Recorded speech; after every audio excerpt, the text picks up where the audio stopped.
সেটা নিজের কর্মের ফল। কথাটা কি কইছি বুঝা পাইছেন? নিজের কর্মের ফল।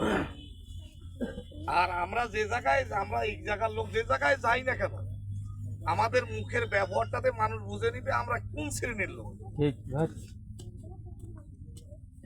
আমরা পৃথিবীর যে কোনো জায়গায় যাই, আমাদের মুখের ভাষাটাই বুঝে নিবে আমরা কোন শ্রেণীর লোক। পরিচয় দেওয়ার লাগবে না,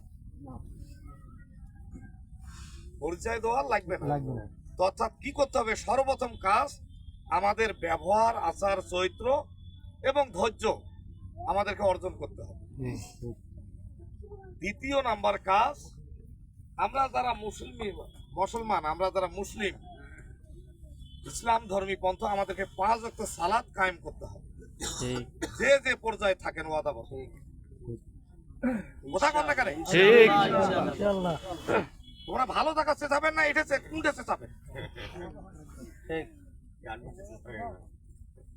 সর্বপ্রথম কাজ আমার রেজেকের, আমাকে আল্লাহ দুনিয়া দিছে, আমার রেজেকের বন্দোবস্ত আল্লাহ পাক করবে। কিভাবে? আল্লাহ বলতেছে তুমি সালাত কায়েম করো, আমার প্রথম কাজ হলো তোমার রেজেকের বন্দোবস্ত করে দেওয়া। কি হুজুর ঠিক আছে? তোমরা সালাত কায়েম করো, আমার সর্বপ্রথম কাজ হলো তোমাদের রেজেকের ফয়সালা করো। দ্বিতীয় নাম্বার কারণ, ভাই বোন, আত্মীয় স্বজন, পাড়া প্রতিবেশী, স্বামী স্ত্রী, ইনসাফের সাথে কায়েম করো বিচার। কিসের সাথে? ইনসাফের সাথে। আচ্ছা, এক্সাম্পল একটা উদাহরণ দেই। যদি একটা চোরের সাথে একটা ভালো লোক বেড়ায়, কি করবে?